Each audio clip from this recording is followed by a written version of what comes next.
Korean Mafia boss was declared dead when there was no pulse for 12 minutes, until a black waitress walked forward and did something that froze every doctor in that room.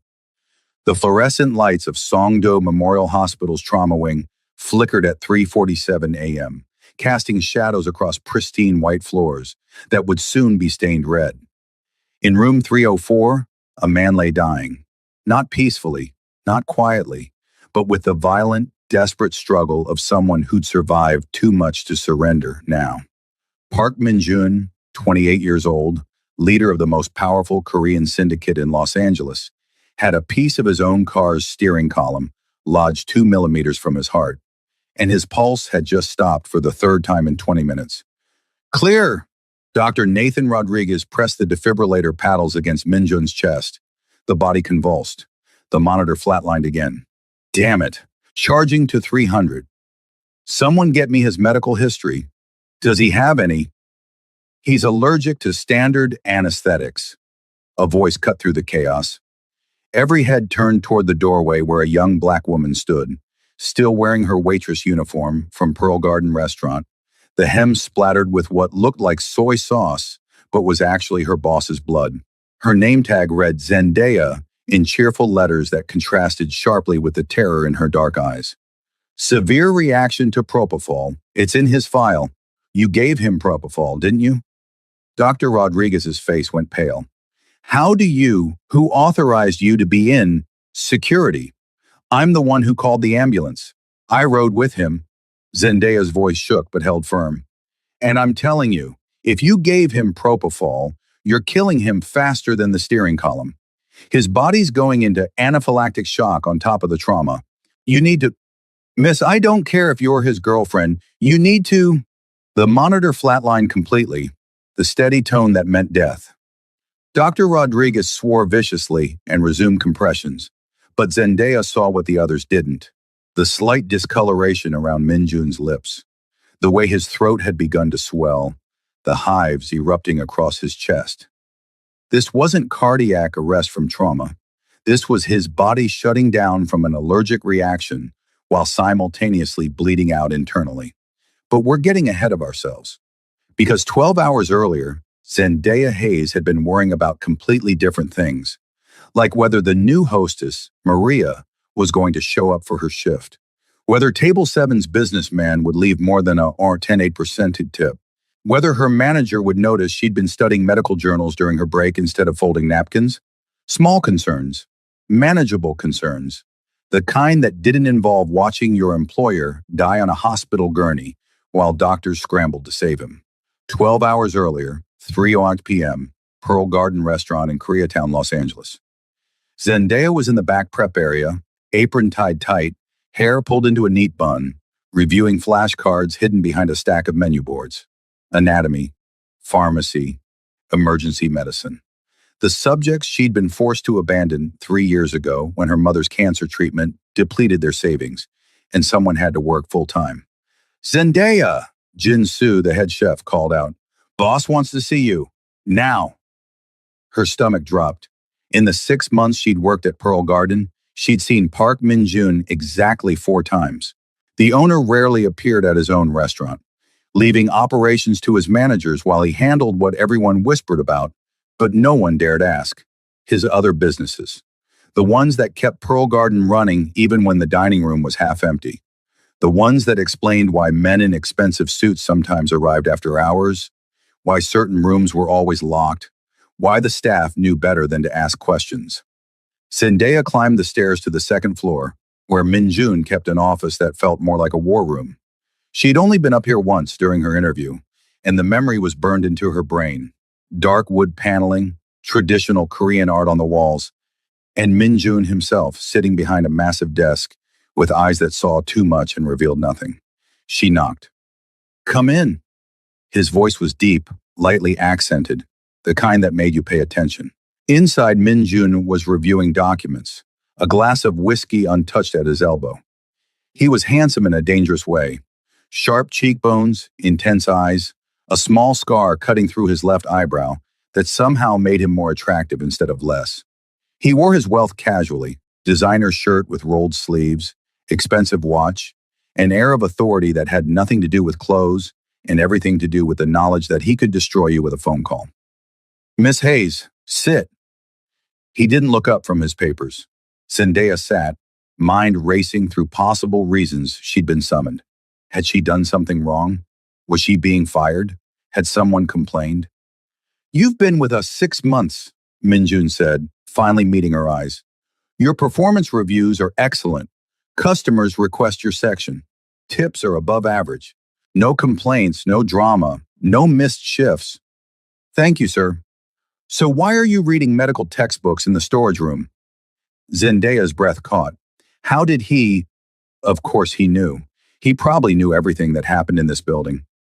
I was studying during my break. Personal time. It didn't interfere with... I didn't say it interfered. Minjun leaned back, studying her with those unreadable eyes. I asked why. You have a degree? 2 years of pre-med at USC. Before... She hesitated. How much should she share? Before your mother got sick and you had to drop out to work full-time. He said it matter-of-factly, like he was reading from a file, which he probably was. Lung cancer, stage 3, treatment at Cedars-Sinai. Expensive. She's in remission now, living with your aunt in Atlanta. You stayed in LA because you have more job opportunities here. You work here 5 days a week, tutor pre-med students online for extra money, and you're trying to save enough to finish your degree. You want to be an emergency medicine doctor. Zendaya stared at him, somewhere between impressed and violated. You investigated me. I investigate everyone who works for me. Your background check was unusually interesting. He pulled out a folder, slid it across the desk. You graduated top of your class at Crenshaw High. Full scholarship to USC. 3.9 GPA. Glowing recommendations from your professors. You were on track to be exceptional. And then you disappeared. I didn't disappear. I made a choice. Family first. Admirable. Wasteful, but admirable. Minjun opened the folder, revealing documents Zendaya recognized. Her old transcripts, her research papers, letters of recommendation. I'm not trying to insult you, Miss Hayes. I'm trying to understand you. Because in my experience, people don't give up their dreams without a fight, which means you're either a quitter or you're waiting for an opportunity to get back in the ring. What's your point, Mr. Park? My point is that I have a proposition. I need someone with medical knowledge, someone discreet, someone who understands that some situations require unorthodox solutions. He paused, letting that sink in. I'm willing to pay for you to finish your degree. Full tuition, living expenses, everything. In exchange, you work for me exclusively. Here at the restaurant, yes, but also elsewhere when needed. Zendaya's mind raced. This was an offer too good to be true, which meant it came with catches that could destroy her. When you say elsewhere, you mean your other businesses, the ones no one talks about. I mean situations where someone gets hurt and can't go to a hospital without attracting attention from police, where discretion is worth more than credentials. Minjun's expression didn't change. I'm not asking you to become a criminal, Miss Hayes. I'm asking you to be available when my people need medical assistance that can't be official. Basic emergency care, wound management. Nothing that would compromise your ethics or future license. That's exactly what would compromise my future license. Treating people off the books, no documentation, probably helping criminals avoid arrest. You'd be saving lives. Isn't that what you wanted to do? He cut her off smoothly. The people who work for me are still people. They bleed like anyone else. They deserve care like anyone else. And if you're there, maybe they survive instead of dying in an alley because they're too afraid to call 911. It was a compelling argument, a dangerous one. Zendaya looked at the folder on the desk. Her past, her dreams, everything she'd sacrificed laid out like evidence. And if I say no, then you keep working here as a waitress. No retaliation, no consequences. This conversation never happened. Minjun's voice softened slightly. But Miss Hayes, opportunities like this don't come twice. You can spend the next 5 years saving pennies, hoping to scrape together enough for 1 semester at a time. Or you can say yes, finish your degree in 2 years, and start your residency with zero debt and real-world experience that will make you invaluable. Why me? You could hire an actual doctor, someone already licensed, because doctors ask too many questions. They have ethics boards breathing down their necks. They're mandated reporters. He leaned forward, eyes intense. You're hungry enough to take a risk, smart enough to handle the work, and you have something most doctors don't. You understand what it's like to be invisible, to be overlooked. The people I'd need you to help, they're invisible too. You'd actually give a damn whether they lived or died. Zendaya sat in silence, weighing her options. This was crazy, illegal, potentially life-destroying, and also her only real shot at finishing what she'd started, at becoming who she was meant to be. I need to think about it, she said finally. You have 24 hours. Minjun pulled the folder back. After that, the offer expires. That night, Zendaya called her mother in Atlanta. Baby girl. Her mom's voice was warm despite the late hour. What's wrong? You only call this late when you're spiraling. I got offered something, a deal. It could change everything, but mama, it's complicated. Complicated how? Illegal complicated or morally gray complicated? Both, maybe. I don't know. Zendaya paced her tiny studio apartment, staring at rejection letters from financial aid offices tacked to her wall like motivational posters of failure. Someone wants to pay for me to finish school, full ride, but in exchange I'd have to work for them in ways that might not be completely above board. Silence on the other end. Then, is this about drugs? No, mama, medical work, emergency care for people who can't go to hospitals. So criminals? Probably, yes. More silence. Zendaya could picture her mother in the small house she shared with Aunt Teresa, sitting in her recliner, the one they'd bought after she finished chemo, wearing her favorite robe with the coffee stains she refused to throw away. Finally, you remember what I told you when you dropped out to take care of me? You told me I was throwing my life away. I told you that sacrifice without purpose is just suffering. You sacrificed for me, and I'm grateful every day. But baby, you can't sacrifice forever. At some point, you have to fight for your own dream again. Her mother's voice was firm. If this is your chance, and you can do it without losing yourself, then maybe it's not a deal with the devil. Maybe it's just survival in a world that doesn't hand out second chances. What if I get caught? What if I lose everything? What if you spend the rest of your life wondering what if, her mother countered. Zendaya, you're 26 years old. You're brilliant, you're capable, and you've been treading water for 3 years, barely keeping your head above the surface. Maybe it's time to swim, even if the water's murky. The next day, Zendaya climbed the stairs to Minjun's office and knocked. When he called her in, she didn't sit, just stood across from his desk and said, I have conditions. Minjun's eyebrow lifted slightly. I'm listening. First, I won't do anything that directly harms someone. No poisonings, no helping dispose of bodies, nothing that makes me an accessory to murder. Second, if I think someone needs a hospital, they go to a hospital, no arguments. Third, you pay for malpractice insurance somehow, because if something goes wrong, I'm not losing everything because you were too cheap to cover your ass. Fourth, you're negotiating.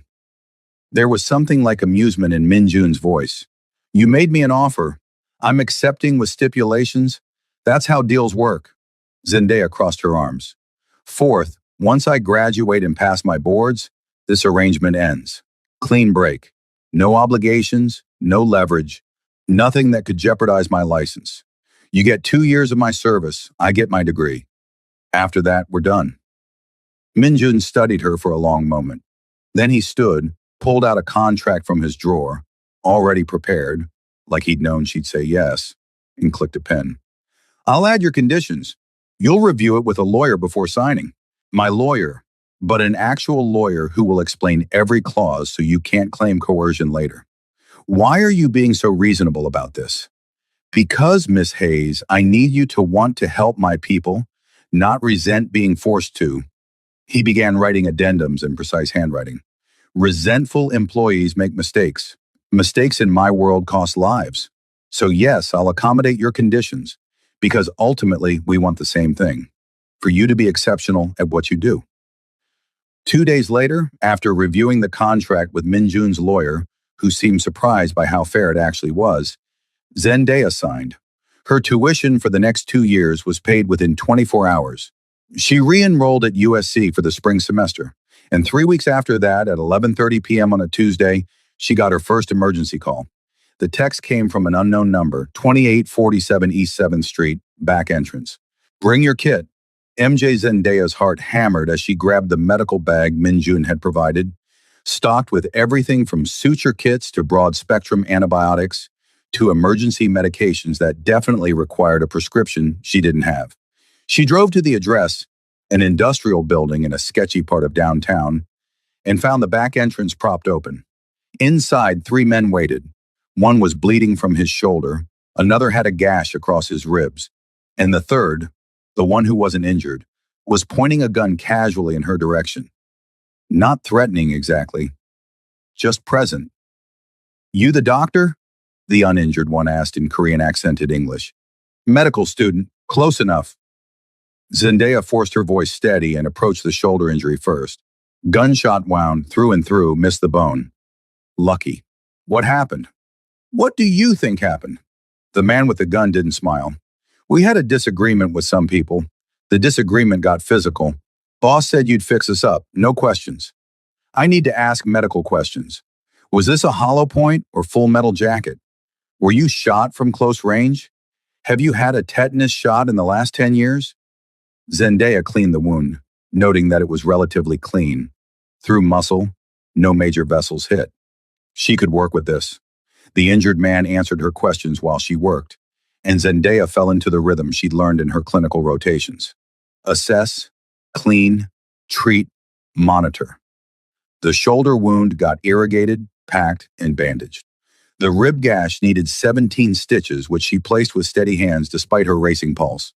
When she finished, the man with the gun lowered it. Boss said you were good. Didn't believe him until now. They'll live?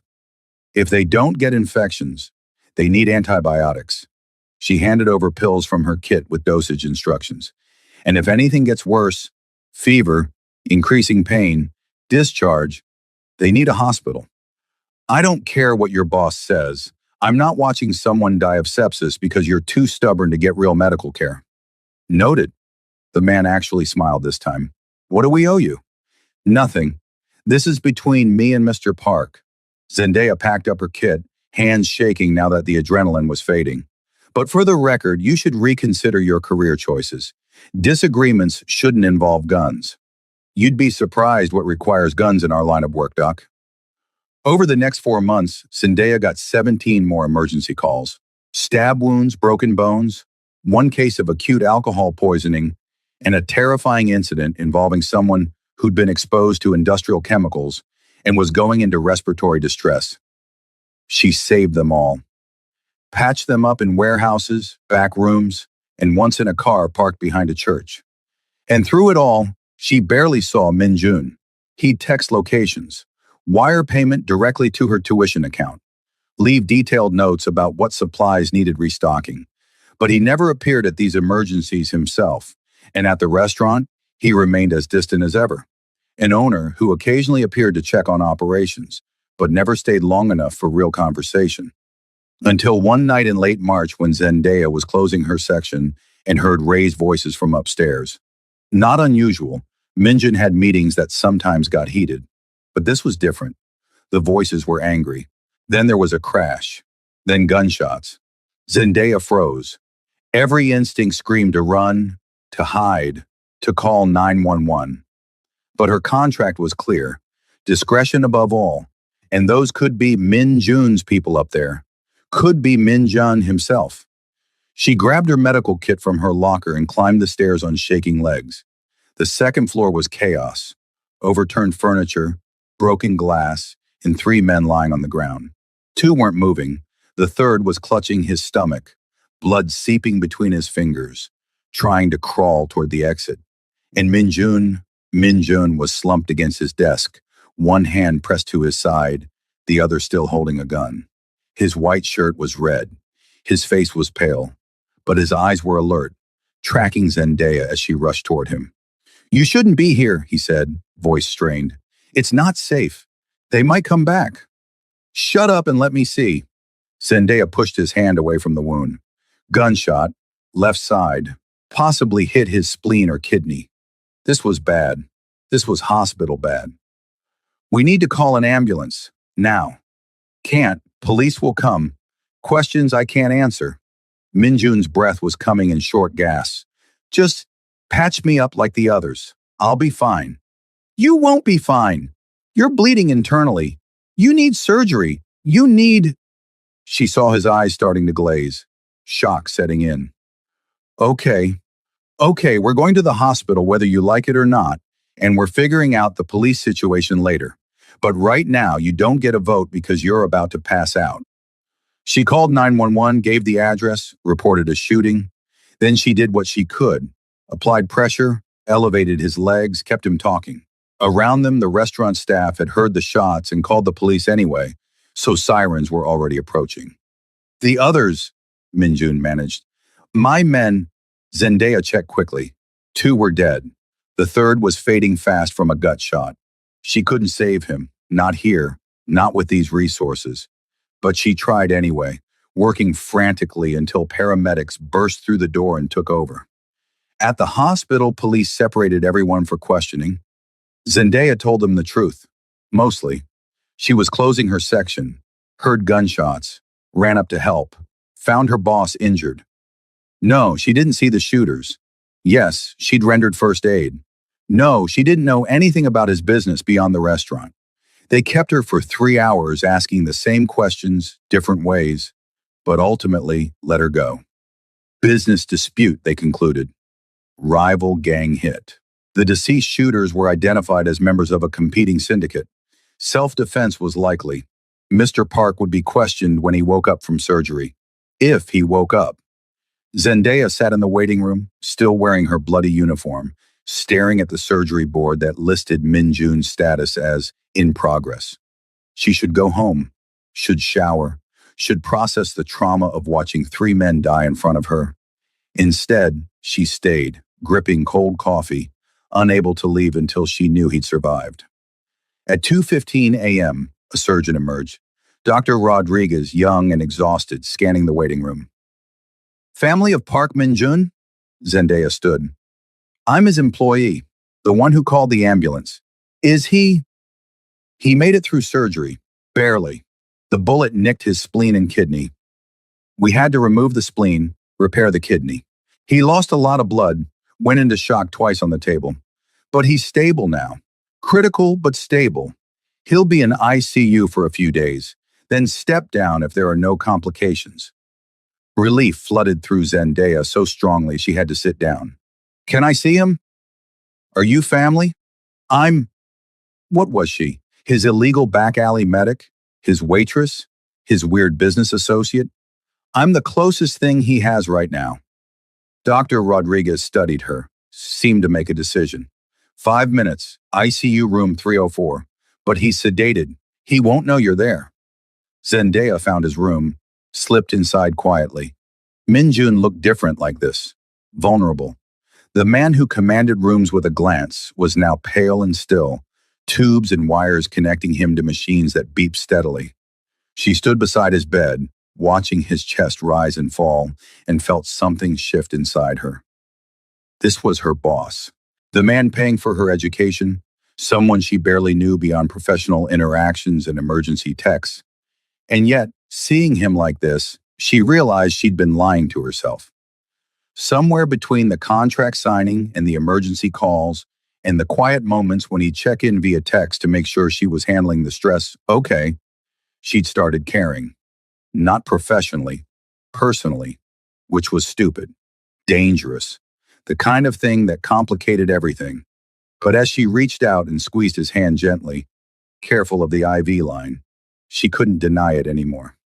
You're not allowed to die, she whispered. You hear me? You don't get to make me care and then die.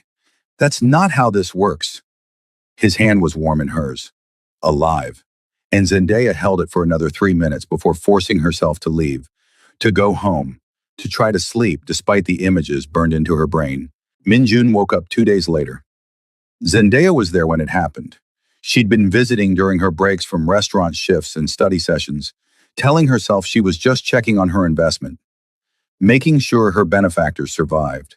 Nothing emotional about it. His eyes opened slowly, confused at first, then focusing on her. Miss Hayes. His voice was rough from intubation. You're still here. Someone has to make sure you don't die and leave me with unpaid tuition. She tried to sound casual, professional. How do you feel? Like I got shot, which I did. He tried to sit up, winced, gave up. The others? Two of yours didn't make it. I'm sorry. The shooters are dead. Police ruled it self-defense after reviewing the scene and the restaurant's security footage. You're clear legally, but she hesitated.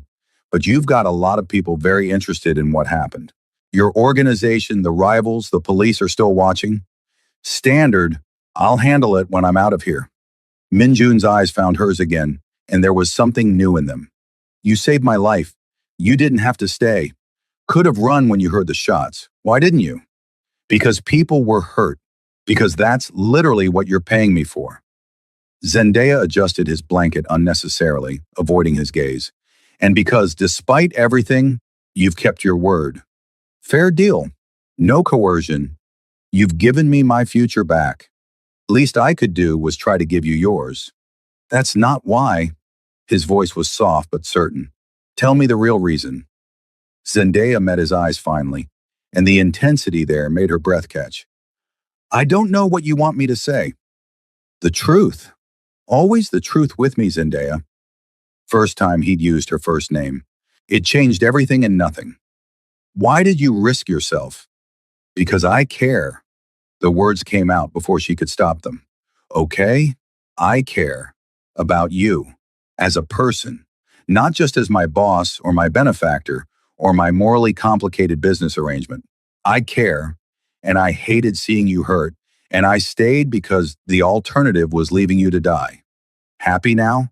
Minjun's expression softened in a way she'd never seen. No, because now I have to tell you something that makes this even more complicated. What? I didn't choose you randomly for this position. I'd been watching you for months before I made the offer. Saw how you treated customers, the homeless guy you'd sneak food to, the elderly Korean woman who didn't speak English that you'd patiently help despite the language barrier. Saw how you studied during every break like your life depended on it. And I thought, that's someone who actually gives a damn. Someone who'd fight for strangers. That's why I investigated you. That's why I made the offer. I don't understand what you're saying. I'm saying I noticed you before I needed you. And every time you showed up to those emergency calls, competent and caring and brave, I noticed you more. And now you're sitting here after watching me get shot, holding my hand when you think I'm asleep, telling me I'm not allowed to die. And Zendaya, he paused, struggling with words. I care too. More than I should. More than is wise.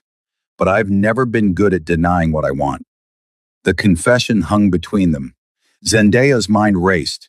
This was her boss, her employer, the man who'd given her everything.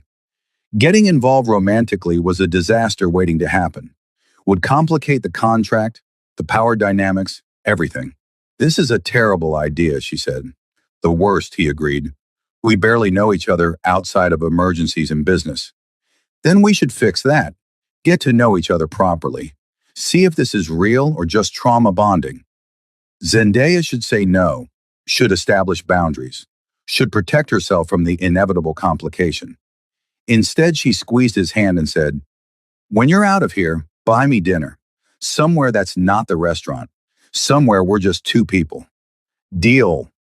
Minjun's smile transformed his face. But you're choosing the place. I've been shot. I deserve special treatment. You're going to milk this, aren't you? Absolutely. I nearly died. That's worth at least 3 weeks of sympathy. They both laughed, and something warm settled in Zendaya's chest. Hope, maybe. Or the beginning of something that could become hope if they were brave enough to let it. Minjun was discharged 6 days later. Zendaya picked him up from the hospital. He'd insisted, said his people were too busy dealing with fallout from the shooting. But she suspected he just wanted time alone with her. So, she said as they drove back to his place, a penthouse apartment in downtown LA that she'd never seen. What happens now? With your organization?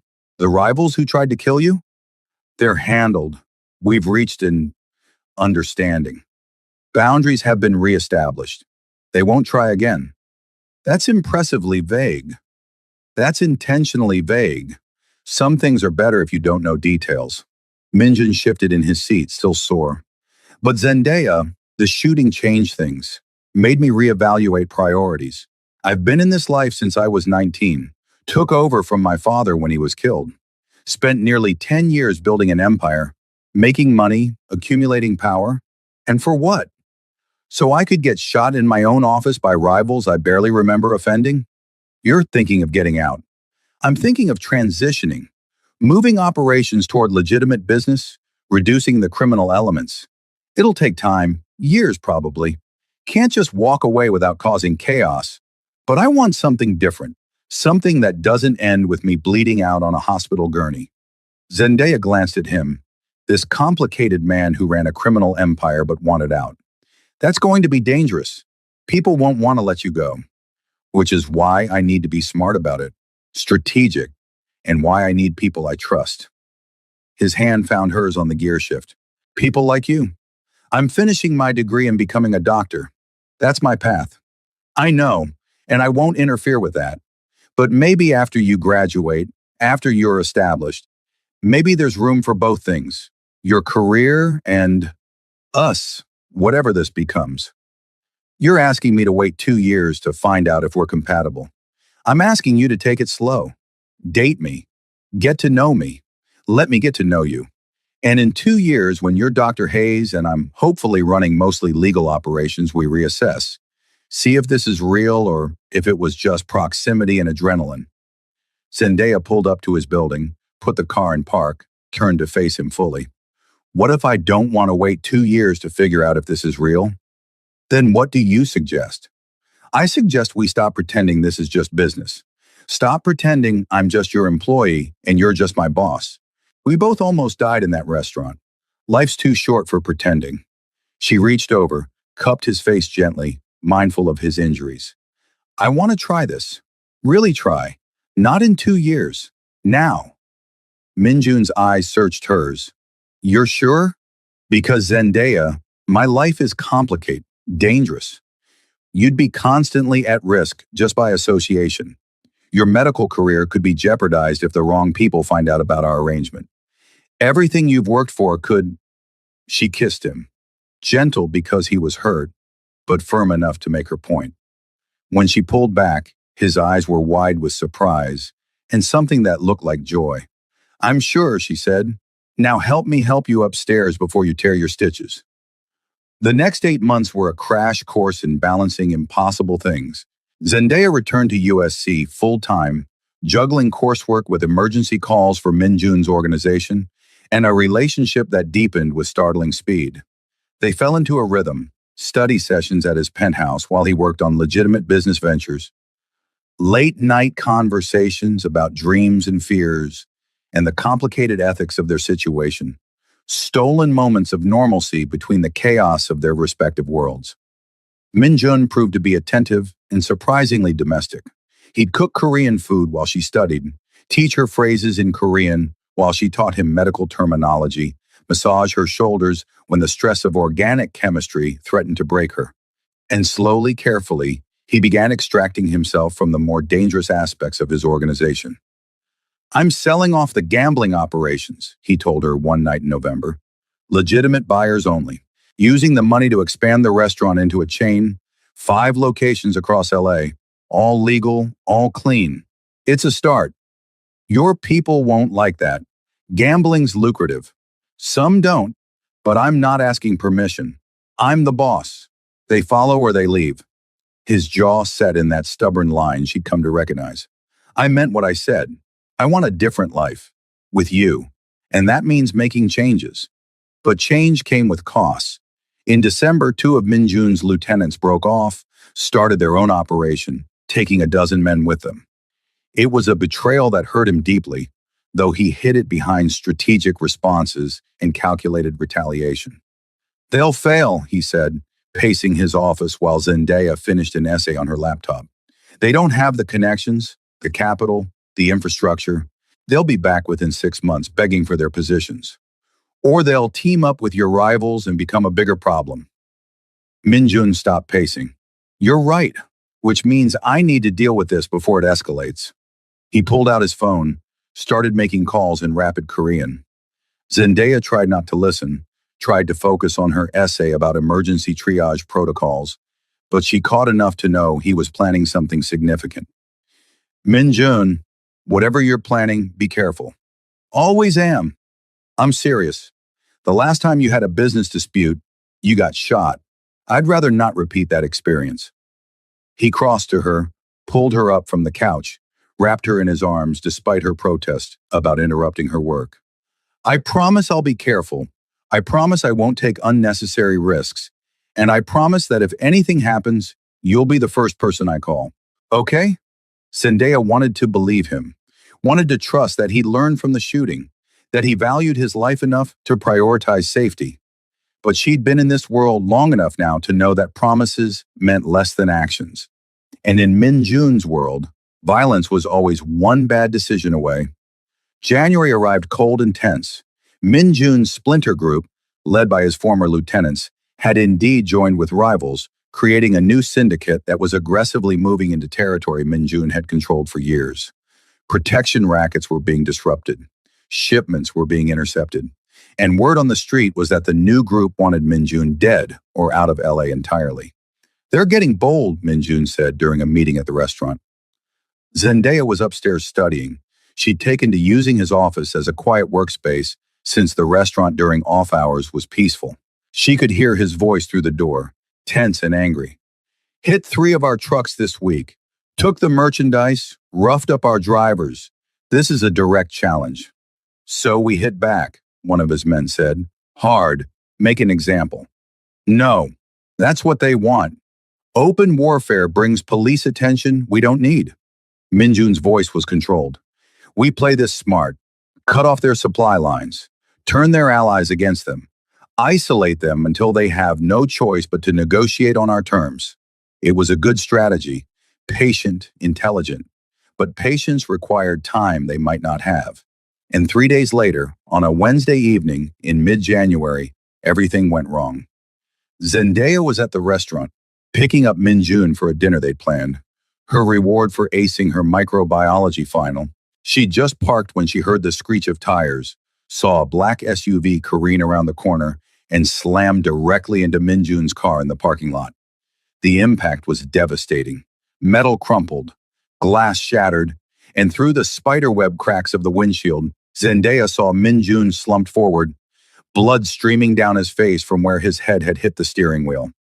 She was running before conscious thought kicked in, phone in hand, dialing 911 while her medical training took over. The SUV's occupants, 3 men she didn't recognize, were climbing out, looking satisfied with their work. One saw her approaching and raised a gun. Get away from the car, he ordered. I'm a medical student. He needs help. Zendaya's voice was steady despite her terror. You want him dead? Fine. Shoot him. But right now he might have a traumatic brain injury and internal bleeding. So either kill him quick or let me check if he's already dying. The men exchanged glances.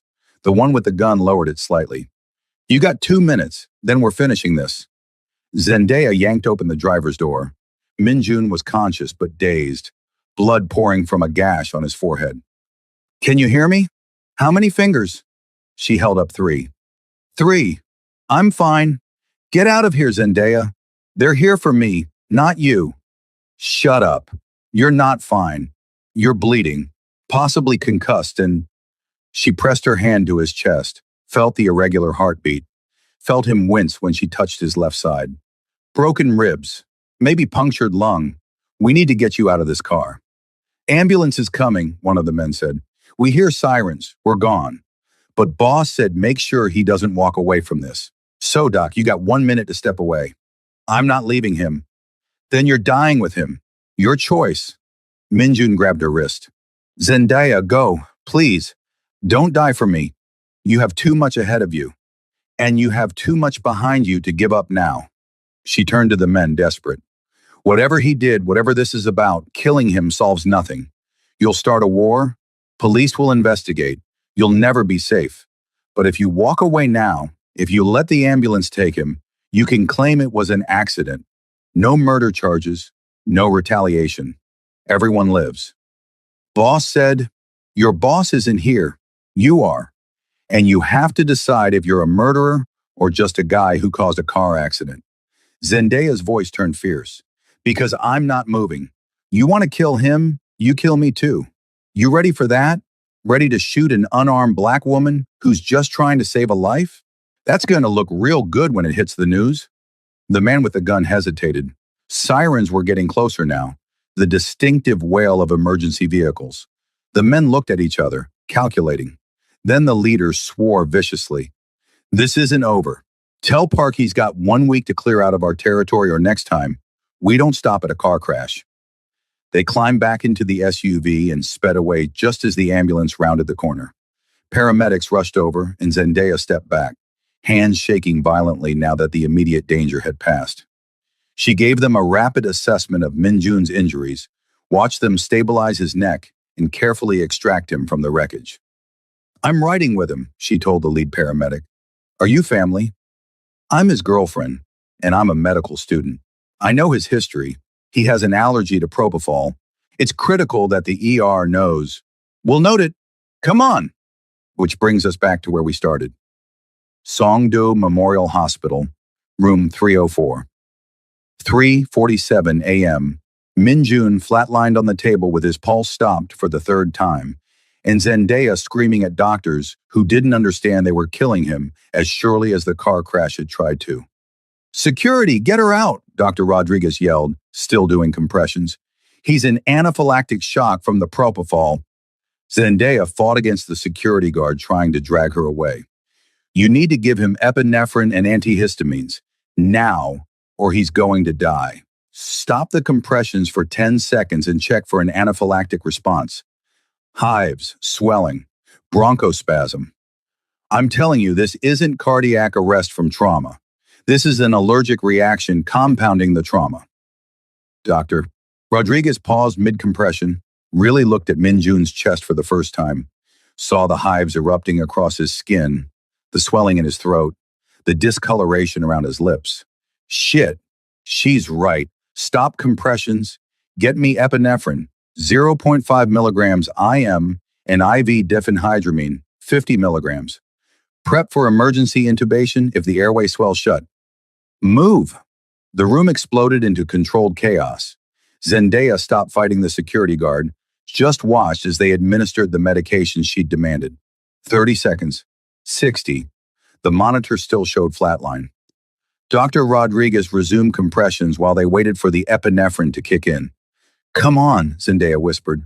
Come on, Minjun. You promised you'd be careful. You promised you wouldn't leave me. So fight, damn it. Fight. 90 seconds. 2 minutes. The monitor stayed flat. Doctor, Rodriguez's compressions were getting desperate, sweat dripping down his face. We're losing him. If the next round of epi doesn't work, beep. Everyone froze, stared at the monitor. Another beep. Faint, irregular, but there. A heartbeat. We got a pulse, someone shouted. Weak but present. Blood pressure's 60/40, rising slowly. Keep him stable, monitor for another anaphylactic response, and someone get me his full medical history because apparently we almost killed him with standard procedure. Dr. Rodriguez looked at Zendaya, who was sagging against the security guard in relief. You, medical student, what's your name? Zendaya Hayes, USC Pre-Med, 3rd year. You just saved your boyfriend's life. That allergy should have been flagged in his records, but it wasn't. If you hadn't been here, if you hadn't pushed, he shook his head. Good catch. Thank you. Zendaya couldn't speak, could only watch as they stabilized Minjun, as his color slowly returned, as the monitor showed a heart beating steady and strong. 12 minutes. He'd been without a pulse for 12 minutes. 9 from the combined cardiac and anaphylactic arrest, 3 from the initial crash trauma. 12 minutes of being clinically dead, and she'd brought him back. Minjun was moved to the ICU after emergency surgery to repair his broken ribs, and address internal bleeding from the crash. Zendaya stayed despite Dr. Rodriguez suggesting she go home, rest, process the trauma. She couldn't leave. Not yet. Not until she saw his eyes open and knew he was really, truly alive. She fell asleep in the chair beside his bed, head resting on the mattress near his hand, too exhausted to stay awake, despite the adrenaline still coursing through her system. So she didn't see when Min Jun's eyes opened hours later. Didn't see him look down at her, sleeping in her bloody waitress uniform, hands still stained with his blood. Didn't see his expression soften with something that looked like wonder. But she woke when his hand moved, fingers threading through her hair gently. Zendaya. Her head shot up. You're awake. Oh God, you're awake. How do you feel? Are you in pain? Should I call the nurse? I feel like I got hit by a car and then died, which apparently I did. His voice was rough but steady. They told me, said you saved my life. Figured out the allergic reaction when the doctors missed it. You died for 12 minutes. Your heart stopped completely. They were about to call it and her voice broke. Min Jun, I thought I lost you. I stood there and watched you die, and I couldn't do anything except scream at people to listen to me. But they did listen, and I'm alive because of you. He squeezed her hand weakly. This is the second time you've saved me. Starting to think you're my guardian angel. Guardian angels don't usually wear blood-stained uniforms and yell at doctors. Mine does. His thumb brushed across her knuckles. I'm sorry for putting you through this, for bringing danger into your life, for almost dying and leaving you to. Don't apologize for surviving. Zendaya leaned forward, pressing her forehead gently against his. Just promise me you'll actually leave this life behind. No more waiting, no more strategic transitions. You walk away, Min Jun, completely, before the next time kills you for real. I promise, I'm done. The restaurant, the legitimate businesses, those stay. Everything else, I'm out. Let my lieutenants fight over the scraps. Let the rivals take the territory. I don't care anymore. Because Zendaya, I died tonight. And in those 12 minutes, if there was anything like consciousness, all I could think was that I wasted time. Wasted years building an empire that meant nothing compared to having more time with you. Tears spilled down Zendaya's cheeks. You're really going to walk away? I'm really going to walk away. For you. For us. For the future I want to build where I'm not constantly looking over my shoulder. He cupped her face with his free hand. Marry me. Zendaya's breath caught. What? Marry me. I know it's too soon. I know we've only been together 8 months. I know you have a year left of school and then residency, and I'm asking you to tie yourself to a man who comes with complications and baggage and a criminal past that will never fully disappear. But Zendaya, I love you. I have loved you since you walked into my office and negotiated your own contract without flinching. And I don't want to wait until the timing is perfect, because timing is never perfect. I want to start building our life now. You just died 12 minutes ago. You're not in your right mind. I've never been more clear about anything. Marry me, please. Say yes. Zendaya looked at this man, this complicated, dangerous, infuriating man who'd given her back her dreams and then nearly died twice in her arms. This man who was promising to walk away from everything he'd built for a chance at something real. And she realized that the answer had been yes from the moment he'd first offered her a deal, from the first emergency call, from the first time he'd looked at her like she was more than just another employee. Yes, she whispered. You absolute maniac. Yes, I'll marry you. Min Jun's smile was radiant despite his injuries. You're going to regret this when you see how impossible I am to live with.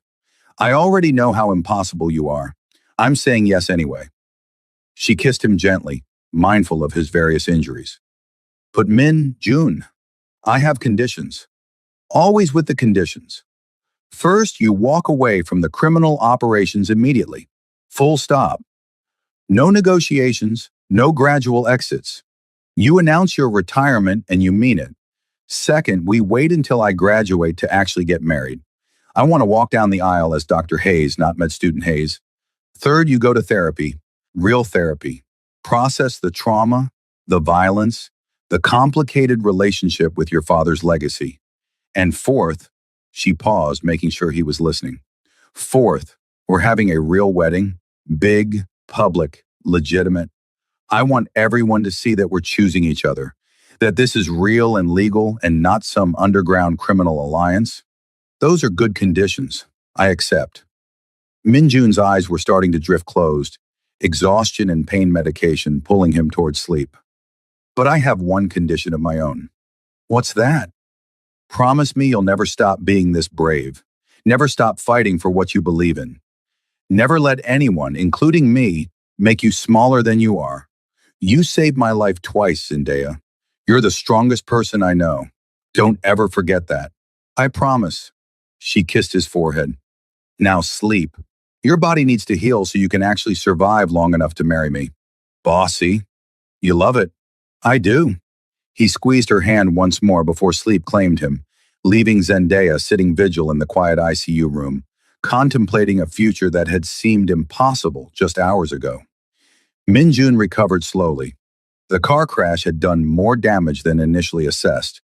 Broken ribs, ruptured spleen, concussion, and soft tissue damage that would take months to fully heal. But he was alive, and true to his word, he began the process of extracting himself from his criminal empire. It wasn't easy. Some of his people accepted his retirement with understanding and even relief. Others saw it as betrayal. There were threats, attempts at coercion. One former lieutenant even tried to use Zendaya as leverage, showing up at USC's medical school with implied threats. That mistake cost him dearly. Minjun might have been transitioning out, but he still had resources, still had loyalty, and the message he sent was clear. Zendaya Hayes was untouchable. Anyone who threatened her would answer to him personally, retirement or no retirement. After that, the threats stopped. Minjun's organization restructured under new leadership. People he trusted, people who understood that the era of Park Minjun was ending, but the infrastructure would continue. He kept the restaurants, expanded them legitimately, and used his considerable wealth to invest in real estate, tech startups, and community development projects. And through it all, Zendaya continued her studies. She aced her remaining courses, applied for residencies in emergency medicine, and graduated USC in May with honors and zero debt. Dr. Rodriguez, the surgeon who'd nearly lost Minjun in the ER, had been so impressed with her clinical judgment that he'd written her a letter of recommendation that basically guaranteed her first choice of residency programs. The wedding was planned for August, after Zendaya started her residency at Cedars-Sinai. Big and public, like she'd demanded. A blend of Korean traditions and American customs, held at a beautiful venue in Malibu with an ocean view. Shanice was her maid of honor, Mrs. Choi from Pearl Garden catered, and Min Jun's legitimate business associates sat alongside Zendaya's family and friends from medical school, no one quite sure how a pre-med student and a former crime boss had ended up here, but everyone willing to celebrate anyway. On the morning of the wedding, Zendaya sat in her dressing room, staring at her reflection. The dress was beautiful, white with subtle Korean-inspired embroidery, elegant without being ostentatious. Her mother sat beside her, doing final adjustments to her hair. "You sure about this, baby girl?" her mother asked softly. "It's not too late to change your mind." "Mama, I've never been more sure of anything. He's a good man, I can see that. But his past made him who he is. Same way my past made me who I am. We're both people who fought for survival, who've made hard choices, who've come out the other side wanting something better." Zendaya met her mother's eyes in the mirror. "And Mama, he gave me my future back, paid for my education, supported my dreams, nearly died twice, and walked away from everything he built because I asked him to.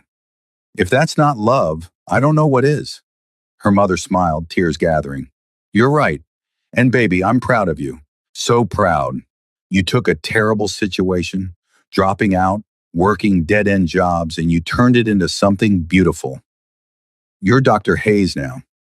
You earned that, and you found a partner who sees your worth. That's everything I ever wanted for you." They hugged, careful not to smudge makeup, and then it was time. The ceremony was perfect. Min Jun stood at the altar looking healthier than he had in months, the scars from the car crash hidden beneath an impeccably tailored suit. When Zendaya walked down the aisle on her father's arm, she saw Min Jun's eyes fill with tears. This man who'd commanded respect through fear and power, crying openly at the sight of her. The officiant led them through traditional vows, then stepped back to let them speak their own words. Zendaya, Min Jun said, voice steady despite the emotion. You saved my life twice. Once in a hospital when my heart stopped, and once in your office when you agreed to take a chance on a man with a complicated past and a dangerous present. You saw potential in me when I'd stopped seeing it in myself. You demanded I be better, and then you stood beside me while I figured out how. I promised to spend every day of our marriage being worthy of the second chance you gave me. I promised to support your dreams the way you supported mine. And I promise that whatever happens, whatever challenges we face them together, as partners, as equals, as people who chose each other despite every reason not to. Zendaya's voice shook when it was her turn. Min Jun, when you offered me that contract, I thought I was trading 2 years of questionable medical work for my education. I didn't know I was actually signing up for the most terrifying, exhilarating, transformative experience of my life. You challenged me to be brave when I wanted to play it safe. You trusted me with your life and your people when I was still learning who I could be. And you showed me that love isn't about perfection or timing or having everything figured out. It's about choosing someone every single day, especially when things get hard. I promise to choose you, today, tomorrow, for as long as we both live. I promise to be your partner in building the life we both deserve. And I promise that if you ever need saving again, I'll be there, always. They exchanged rings, simple bands engraved with the dates they'd met in the date Min Jun had coded in the hospital. Reminders of beginnings and second chances. And when the officiant pronounced them married, Min Jun pulled Zendaya close and kissed her like she was oxygen and he'd been drowning. The reception was joyful chaos. Korean and American music mixing, traditional dances and modern celebration, speeches that range from heartfelt to hilariously inappropriate. Dr. Rodriguez showed up as a surprise guest, brought by Min Jun as a thank you for saving his life. You two are either the most romantic couple I've ever seen or the most codependent, Rodriguez joked during his impromptu toast. She literally brought you back from death. That's some next level in sickness and in health commitment. It's both, Zendaya called back, laughing. We're romantic and codependent. We're efficient that way.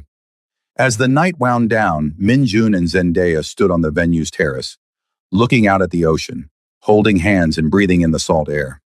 So, Min Jun said, Dr. Hayes, how does it feel? Surreal, terrifying, perfect. Zendaya leaned against him. How does it feel to be a retired crime boss who's now married to a doctor? Like I got away with something. Like I don't deserve this much happiness, but I'm going to hold on to it anyway. He kissed the top of her head. Thank you for everything. For saying yes to the contract, yes to the proposal, yes to this life. For not running when things got dangerous. For saving me when I was dying. For believing I could be more than my worst choices. Thank you for seeing me when I was invisible. For giving me back my dreams. For being brave enough to walk away from power for something real. Zendaya turned in his arms, looking up at him. We're going to be okay, aren't we? Despite everything, the past, the complications, the fact that we're both kind of disasters in our own ways, we're going to make this work. We're going to make this work, Min Jun agreed, because we're both too stubborn to fail. And because we've already survived the hard part, finding each other.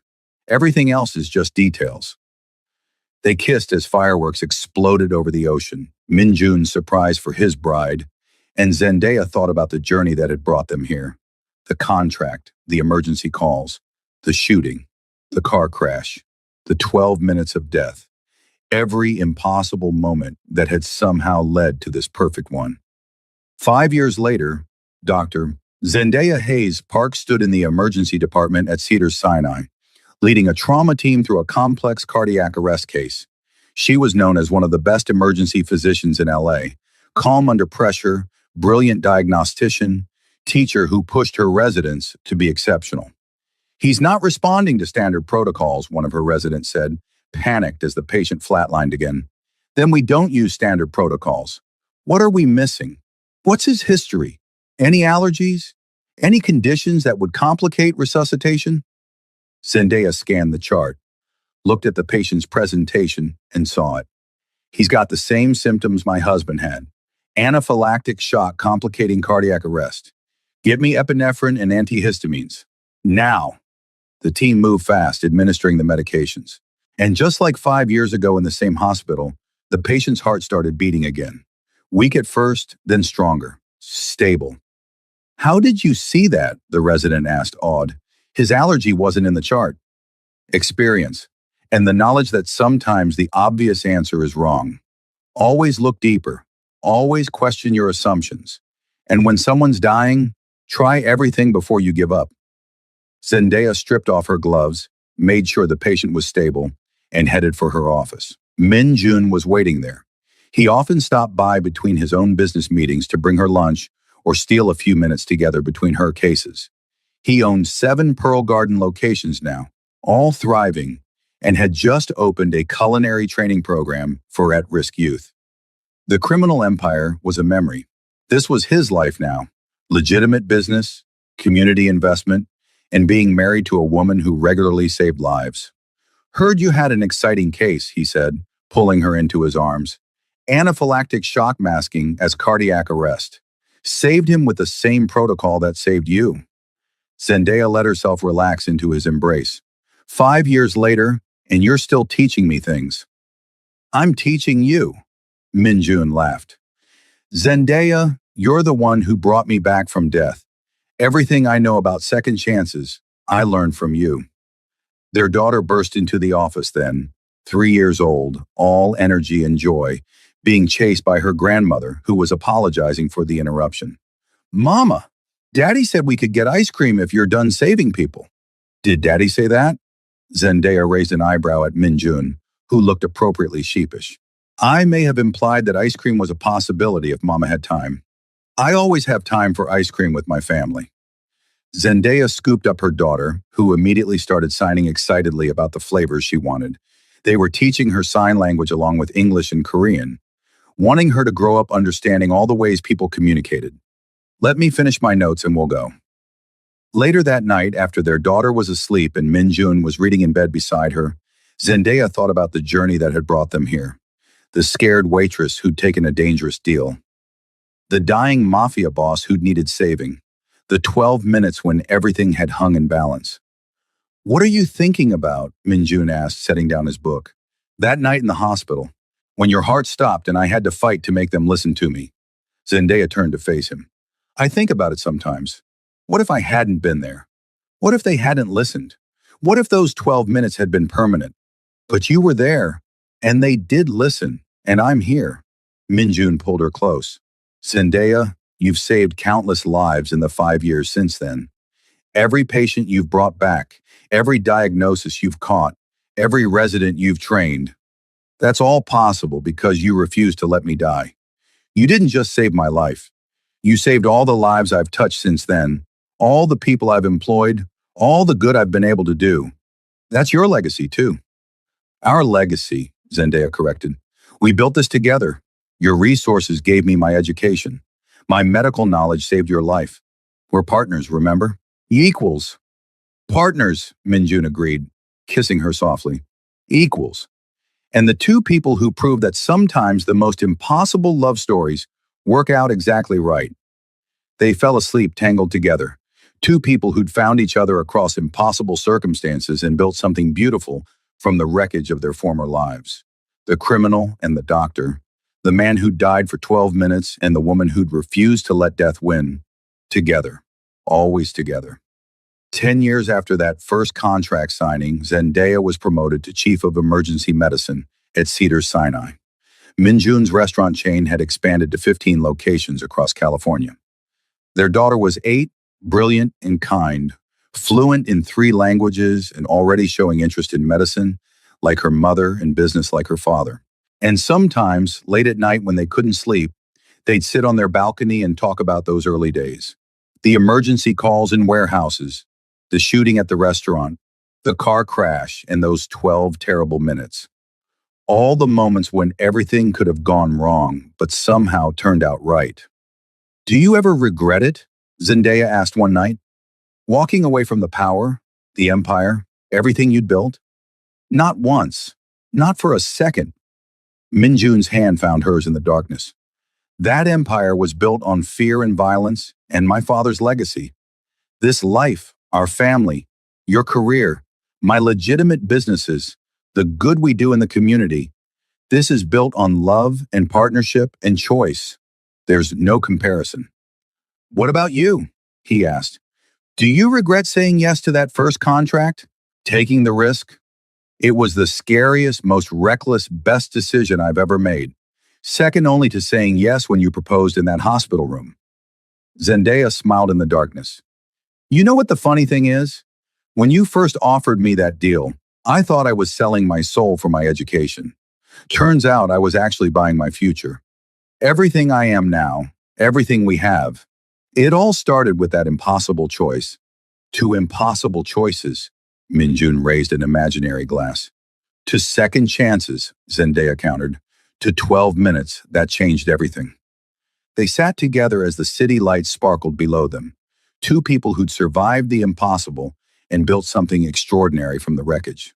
The waitress who'd become a doctor. The crime boss who'd become a legitimate businessman. The 12 minutes of death that had led to a lifetime of love.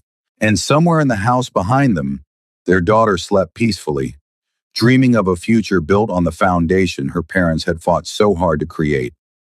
A future where anything was possible if you were brave enough to take the risk, if you were strong enough to demand better, if you were lucky enough to find someone worth saving and someone who thought you were worth saving too. That was their story. The Korean Mafia boss who'd had no pulse for 12 minutes, the black waitress who'd done what left every doctor frozen, refused to accept death as inevitable. The love that shouldn't have worked but somehow became the thing that saved them both. And if you ask them now, years later, they tell you the same thing. Sometimes the most dangerous risks lead to the safest landings. Sometimes the most unlikely people become your home. And sometimes saving someone else's life is really just learning how to save your own. 15 years after that first contract, Zendaya stood on a stage accepting an award for excellence in emergency medicine. The ceremony was at a fancy hotel downtown, packed with the medical community's elite. Minjun sat in the front row, proud and distinguished in his suit, their daughter beside him. 13 now, already talking about medical school. In her acceptance speech, Zendaya talked about the journey. Not the criminal elements, those stayed private, but the essential truth. I was 26 years old and out of options. Someone gave me a chance when no one else would. Someone believed I could be exceptional when I'd stopped believing in myself. And that faith, that investment in my potential, changed everything. It gave me my career.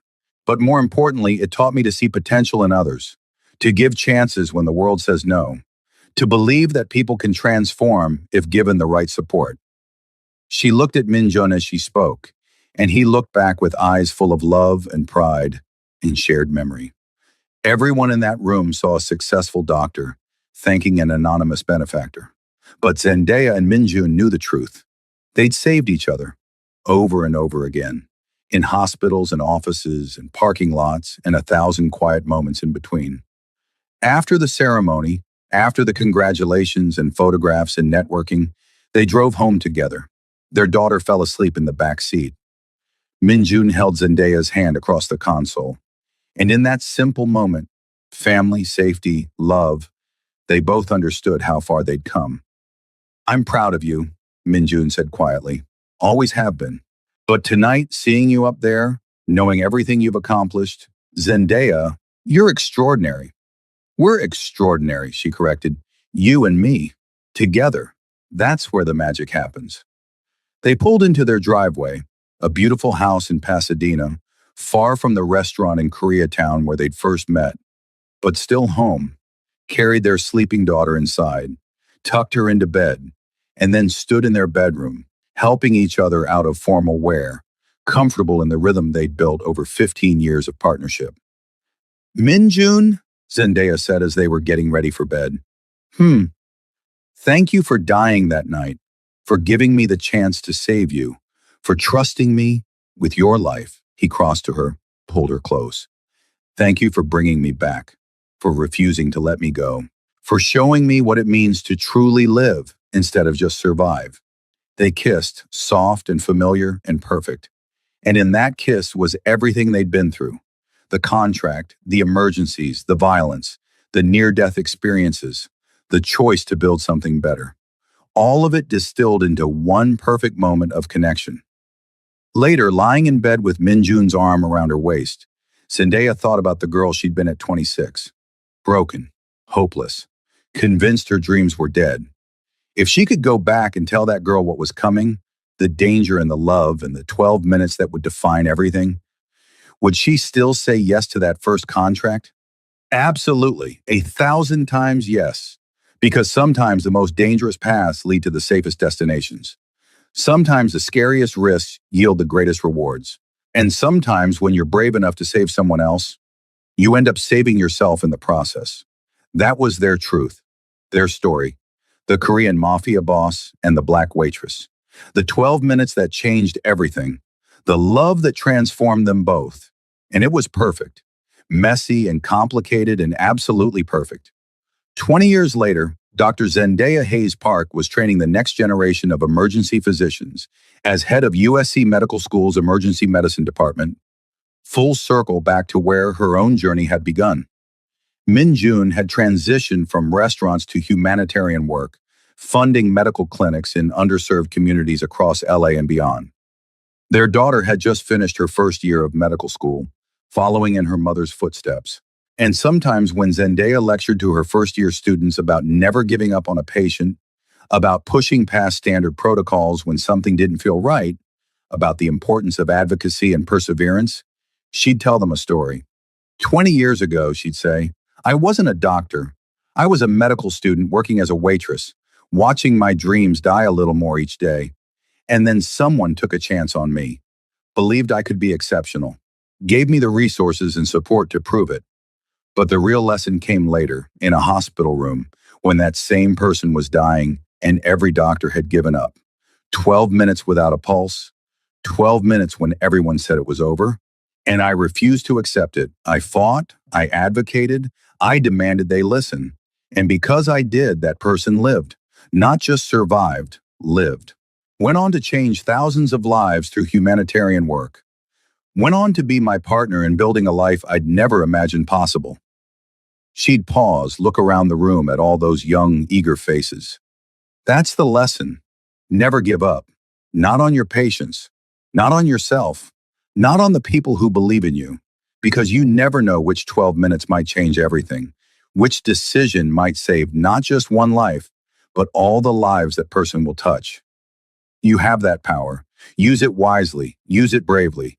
Use it with the knowledge that sometimes the impossible is just the difficult waiting to be proven wrong.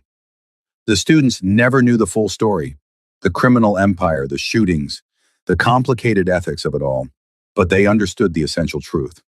Dr. Hayes was someone who'd fought for her dreams and won, someone who'd brought people back from death through sheer force of will and medical knowledge, someone who believed in second chances because she'd been given one herself. And that, more than any textbook or technique, was what made her an extraordinary teacher. On their 20th wedding anniversary, Min Jun recreated their first date, the one that had never happened because he'd been shot before they could go. Fancy restaurant, ocean view, the works.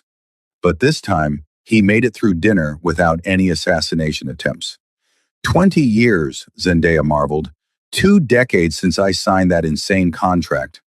Best business decision I ever made, Min Jun said with a smile. Though I'm pretty sure hiring someone to be your illegal the books medic, and then falling in love with them is against some kind of HR policy. Definitely against policy. Also probably illegal on multiple levels. Zendaya laughed. But here we are. 20 years, 1 daughter, 2 near-death experiences, countless lives saved, and a love story that still doesn't make sense on paper. The best things never make sense on paper. Minjun reached across the table, took her hand. They only make sense in practice, in the living of them. And Zendaya, living this life with you, building this family, supporting your career, becoming someone I actually like. It's been the greatest privilege of my existence. Even better than running a criminal empire? Especially better than that. That was power. This is purpose. There's no comparison. He pulled out a small box, slid it across the table. I got you something. Inside was a necklace. Delicate gold chain with a pendant shaped like a heartbeat monitor. The line showing 12 minutes of flatline before resuming normal rhythm. It was beautiful and morbid and perfect. It's to remember, Minjun said, the 12 minutes that changed everything. The moment when you refused to let me go. The beginning of everything we became. Zendaya's eyes filled with tears. I love it. And I love you. Even though you're impossibly romantic and sentimental for a former crime boss. Only with you. Everyone else still thinks I'm terrifying. You are terrifying, just in a different way now. She fastened the necklace, felt the weight of it against her skin, a reminder of death and resurrection, of love forged in crisis and strengthened through choice. Thank you for this, for everything, for being brave enough to walk away from who you were to become who you are. Thank you for seeing who I could be when all I saw was who I'd been. Minjun stood, pulled her to her feet. Dance with me. There was no music, but they danced anyway, right there on the restaurant's patio overlooking the ocean. Two people who'd started as employer and employee, who'd survived impossible odds, who'd built a life that defied every expectation. Moving together like they'd been made for this, for each other, for exactly this moment. And somewhere in the city behind them, their daughter was studying for her next medical school exam, building her own future on the foundation they'd created. The legacy of two people who'd refused to accept the limitations the world imposed, who'd fought for second chances and third chances and as many chances as it took to get it right.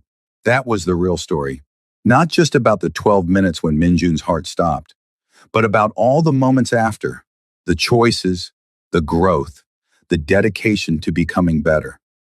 The conscious decision made every single day to choose love over fear, partnership over power, purpose over prestige, the Korean Mafia boss who died and been reborn, the black waitress who'd refused to let death win, and the 20 years of beautiful, complicated, extraordinary life they'd built from that impossible beginning. Perfect, messy, real, and absolutely undeniably worth every risk they'd taken to get there. Epilogue. 30 years after that first contract, Dr. Zendaya Hayes Park published a memoir, not about the criminal elements, those stayed private, protected by NDAs and discretion, but about the journey from waitress to doctor, about second chances in the people who believe in you when you've stopped believing in yourself, about 12 minutes that defied medical odds and changed two lives forever. The book became a bestseller. Medical students read it for inspiration. Young people from underprivileged backgrounds saw themselves in her story. And somewhere in there, between the lines about perseverance and determination, was a love story. Quiet, powerful, transformative. Minjun read it on their anniversary, tears streaming down his face at seeing their story through her eyes. Seeing himself as she saw him, not the criminal he'd been, but the man he'd become. The partner, the father, the humanitarian. The person who'd been given 12 extra minutes and used them to build something meaningful. You made me the hero, he said, closing the book. You were the hero. You just didn't know it yet. Zendaya kissed him softly. We both were. That's the point. We saved each other. Over and over again. And we're still saving each other. Every single day. And it was true. 30 years of choosing each other. Of fighting for their love when it would have been easier to walk away. Of building something beautiful from broken pieces. Of proving that sometimes the most unlikely stories have the happiest endings. The Korean Mafia boss and the black waitress. The 12 minutes that shouldn't have ended in survival but did. The love that defied every odd and became legendary. That was their truth, their legacy, their forever.